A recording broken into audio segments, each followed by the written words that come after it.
بغيت ندوي في واحد موضوع اللي كيستحق المناقشه. كيهم الجاليه المغربيه المقيمه بالخارج. كاين اللي غيعجبو الحال، كاين اللي ما غيعجبوش الهضره ديالي. كاين اللي غيكون متفق معايا وكاين اللي ما غيتفقش معايا. ومرحبا بجميع ارائكم، وكل واحد والتفكير ديالو هو كيفاش باغي يعيش. الموضوع ديال اليوم كيف ما قلت لكم اللي كيستحق المناقشه وكيفكروا فيه بزاف الناس كما فكرت فيه انا شخصيا، وقلت نشاركه معاكم وتعطوني الاراء ديالكم.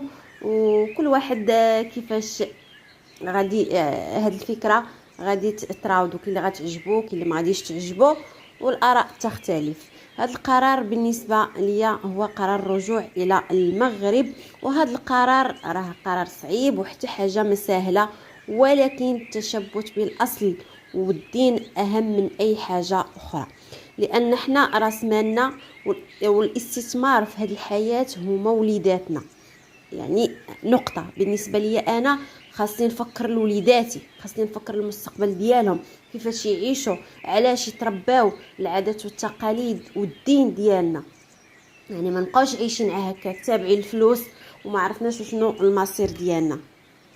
قرار الرجوع الى المغرب هو احسن قرار بالنسبه للناس اللي داروا علاش يرجعوا، الناس اللي عندهم فين يرجعوا ويعيشوا. وهذا الشيء خاصنا حنا نفكروا ليه قبل كجاليه مغربيه كاينين في امريكا او في ايطاليا او اسبانيا او السويد. يعني راه دول العالم راه تبارك الله كثيره. خاصنا مادام غادي نويو حنا وغادي نديروا واحد الوليدات، خاصنا نعرفوا نسيروا الحياه ديالنا. واش غنبقاو عايشين هنا وليداتنا غيبقاو عايشين هنا؟ لان الحمد لله تبارك الله بلادنا احسن بلد في العالم جغرافيا وتاريخيا. بلد مسلم، نعمه الاذان اللي كنفتقدوها من غير لما سمعناها في التلفاز. داك اللي ما عندوش حتى الدوزام في دارو راه ما كيسمعهاش نهائيا، ما كيسمعوهاش حتى هذوك الوليدات. ما كيكبرش في الصوت ديالهم داك الاذان، سواء الا مشاو للمغرب في هذيك 4 سنين او 3 سنين على حساب ظروف كل العائله. المنتوجات الفلاحيه البنينه ديالنا ديال المغرب اللي كنفتقدوها، الخيرات ديالنا وزيد وزيد. الا حنا فعلا اختارينا اننا نعيشوا في اوروبا، خاصنا نعرفوا شنو هي ضريبه العيش في هذه البلدان. خاصنا نعرفوا الايجابيات والسلبيات، وليداتنا شنو المصير ديالهم. وكتخيلوا معايا ان الابناء ديالكم ما كيعرفوش الدين ديالهم، ما كيعرفوش يقراوا العربيه، ما حافظينش كتاب الله اللي هو اهم حاجه، وما يعرفوش يعني التقاليد ديالهم، العادات ديالهم، بزاف الاشياء اللي كنفتقدوها هنا. مازال حنا الوالدين كبار كنكونوا ماجين المغرب، راه كنكونوا عارف ماجين ايطاليا او الدول الاخرى، كنكونوا ديجا عندنا واحد لا باز ديال اننا كنعرفوا ندويو العربيه، عندنا فكره على التقاليد ديالنا، العادات ديالنا وزيد وزيد. اما هما مساكن راه يعني بادين من ازيرو. الوليدات الا ما وريتيهمش انت راه حتى حاجه ما غادي يعرفوها. يعني تخيل يكبر معاك، يكبر في هذاك البلد، شنو غادي يتعلم؟ شنو طاليان شنو كيعلموا وليداتنا؟ شنو كنتعلم من غير يعني القرايه العاديه، وانهم كيعلموا التقاليد ديالهم وزيد وزيد الله اعلم. ما نكذبش عليكم، بالنسبه لي انا كنفكر في هذا القرار هذا، وان شاء الله وكنتمنى من الله ييسر لي الامور. ناويه انا والزوج ديالي اننا نرجعوا للمغرب، والحمد لله عندنا دويرتنا تما في المغرب. وكنتمنى ان شاء الله نديروا واحد المشروع واخا غير صغير، غنبقاو غاديين يعني درجه درجه. لاننا كنفكروا في الوليدات. الحياه ديالنا هي وليداتنا. يعني ما كنتخيلش انا وليداتي يكبروا لي هنا وما يعرفوش لي العربيه، ما يعرفوش لي الدين ديالهم. ما كنتخيلش، واخا انني كنعاونهم في الدار، يعني وقتي كله عاطيه ليهم. كنقري وليدي عنده 6 سنين، كنقريه، كنحاول كنوريه الحروف، كنحفظوا القران، ولكن بغيت نشبعه اكثر، بغيت انه يعرف اكثر. لانه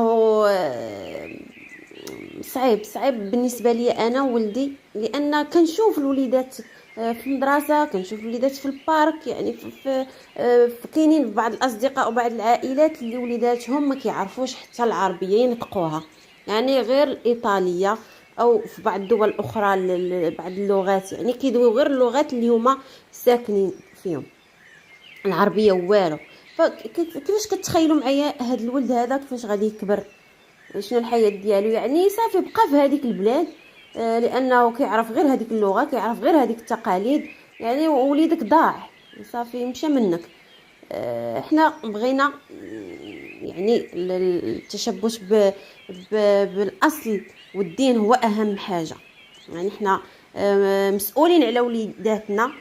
عاد زيدك واحد النقطه، مني الوليدات كيكبروا كيوصلوا لسن المراهقه اللي هي واحد المرحله صعيبه بزاف، ما عندكش الحق في هذه البلاد انك تغوت على ولدك او تفرض عليه واحد الاشياء اللي هو ما باغيهاش. خاصو يلبس كيف ما عجبو، يدير اللي عجبو، يدخل وقت ما بغى، يخرج وقت ما بغى. يعني ملي كيوصل الولد واحد السن راه ما عندكش انت كيفاش ديري معاه، يعني شنو غضاربي معاه. يجيو الكرابينيير يديو لك داك الوليدات. يعني راه هاد الوليدات ملي كيوصلوا لواحد السن خاصهم يديروا اللي بغاو، يعني سينو غادي ندخلوا في المشاكل. المغرب بلد اللي هي زوينه بزاف. المغرب باش تعيش فيه كاينين صعوبات، غير الا بغيتي تاخذ شي ورقه من الاداره راه كيشحفوك، ما كاينش النظام، ما كاينش النظافه. حنا المغاربه مع الاسف كنقلدوا الغرب غير في الحوايج الخايبه، كنقلدوهم في اللبس، في الهضره، في تعواج الهضره، ولكن في الحوايج الزوينه ما كنقلدوهمش. لان النظافه والقوانين اللي كاينه في البلدان الاوروبيه للاسف هي اللي كنفتقدوها، وهي النقطه الوحيده اللي ما كايناش في المغرب. ولكن الحمد لله كيف ما كاينين نقاط سلبيين في المغرب، كاينين بزاف ديال النقاط الايجابيين، لان المغرب تبارك الله كبير، عطا الله ما يتشاف، الخيرات ديالو، التقاليد ديالو. غير هذيك الصلاه ديال التراويح في رمضان اللي عندها واحد القيمه كبيره، يعني راها شي حاجه اللي هي عظمى وكنفتقدوها حنا هنا كجاليه. كاينين الجوامع فين كيصليو الناس فين، ولكن ما يعني دائما كتبقى وكيكون واحد النقص ماشي بحال يعني كتشوف كلشي غادي كيصلي، الاجواء ديال رمضان، الاجواء ديال عيد الاضحى. هذاك الشيء حنا اللي بغينا وليداتنا يتربوا عليه ويكبروا فيه.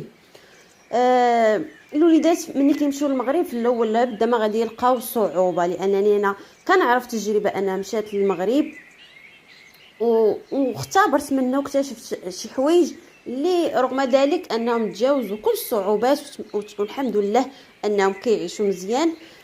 بالنسبه للوليدات في الاول لا بدا ما يلقاو صعوبات، ولكن مع الوقت راه كيتاقلموا من بعد. يعني راه اول حاجه يقراو، ياخذوا الباك ديالهم، ومن بعد راه كيبقى الاختيار ديالهم ملي كيكبروا كيكونوا ناضجين وعارفين وتبارك الله ترباو على التقاليد ديال المغرب ويدويو العربيه مزيان.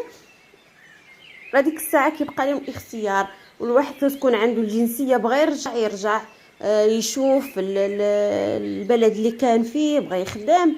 ديك الساعه انك تحيد عليك ديك المسؤوليه ديال ان ولدك ما يضيعش من بين يديك. كيف ما كنقولوا المغرب بلد زوين ما كاينش بحالو، اللي عنده الامكانيات ودار علاش يرجع من الاحسن بالنسبه ليا نرجعوا نعيشوا في بلادنا ونربي ولادنا احسن تربيه، لان هذاك هو المشروع ديالنا في هذه الحياه هذه.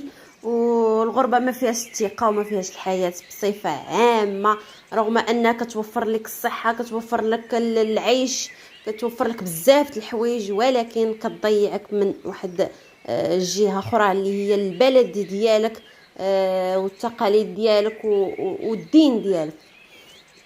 والله يحفظ لنا وليداتنا وليدات جميع المسلمين. كنتمنى هذا الموضوع ينال الاعجاب ديالكم وتعطيوني الاراء ديالكم، وما تنساوش اللايكات ديالكم، اللايكات راها مقلال.